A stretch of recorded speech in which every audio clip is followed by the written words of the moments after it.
મારા જે સમાજના જે મારવાડી પટેલોને પણ વિનંતી કરું છું કે આપણે ભવિષ્યમાં રાજકારણ કરવું હશે તો તમામ સમાજને સાથે લઈને ચાલવું પડશે। ભૂતકાળમાં પણ 1990માં જ્યારે માવજીભાઈ ચૂંટણી લડ્યા હતા એ વખતે લીલાધરભાઈ વાઘેલા અને ઠાકોરોનું સંકલન હતું તો તમે રાજકારણ કરી શક્યા છો। આવનારા સમયમાં પણ આપણે નાના મોટો તાલુકા જિલ્લા કે ક્યાંય પણ રાજકારણ કરવું હોય તો અઢારે આલમ ઠાકોર સમાજની જરૂર પડવાની છે।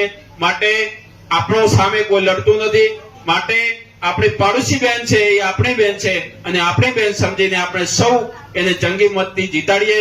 તન મન અને ધનથી બેનને ટેકો આપી આપણે વિજય બનાવીએ એવી અપીલ કરવા આવ્યા છીએ। અમને સૌને વિશ્વાસ છે કે આ વખતે ભાજપ વાળા પણ આજે કહે છે કે આજે ચૂંટણી થાય તો તમે 1 લાખ કરતા વધારે વોટે જીતો, તો હજી તો અમારી પાસે મહિનો પડ્યો છે। આવો બધી ટીમ લઈને અમારે આખા જિલ્લામાં ફરવાનું છે અને 7 તારીખે 2 લાખ કરતા પણ વધારે જંગી બહુમતીથી બેનને જીતાડીએ એવી વાત